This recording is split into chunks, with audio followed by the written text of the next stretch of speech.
Hello mga kasukik! So tara, samahan niyo ako gawin tong Kuromi fondant toppers natin. So, 4 minutes lang tong tinagal ng video na to. So, 3:55 minutes na lang dahil iniksian ko na guys.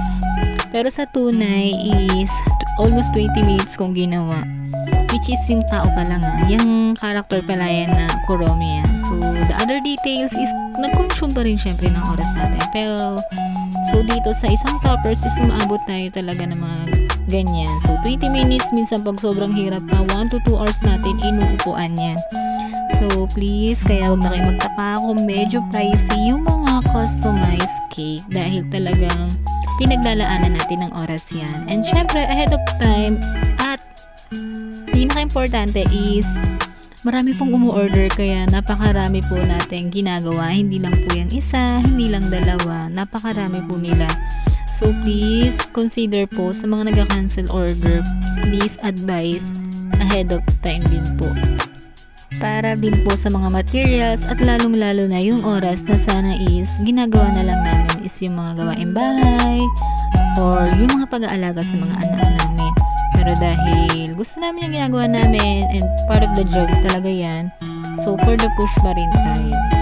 So ganyan ko lang ginagawa yung aking fondant toppers. So diba, nakikita nyo ba yung aling maliit na yan sa gilid ko? So ayan yung bunso ko. So pag naggagawa talaga ako ng fondant details, is nandyan talaga siya. Actually minsan nga nagpo-fondant din.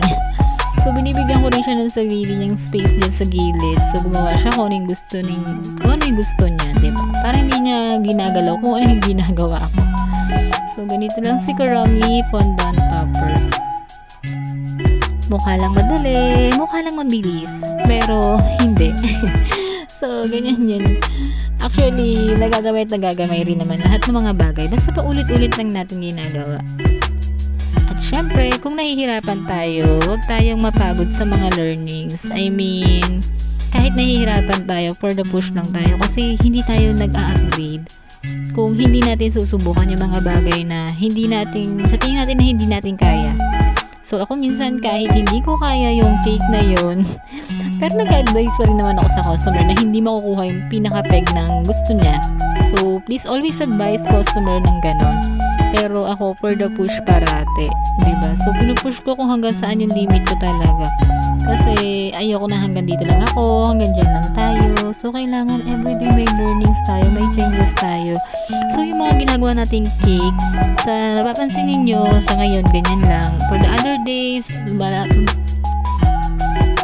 for the bulot, diba?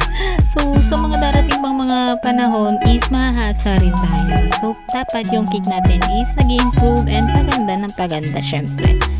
So, ito yung mga toppers na yan is hindi naman siya totally complicated pero natutuwa ako pag napakaganda na ng aking finished product.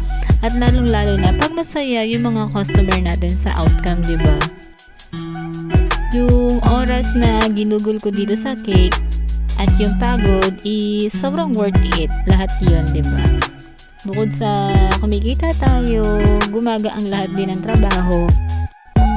Pag yung mga customer natin is mababait, diba? And syempre, yung mga customer na hindi binarat yung cake. Charot. So, ayun na nga. Patapos na to si Kuromi.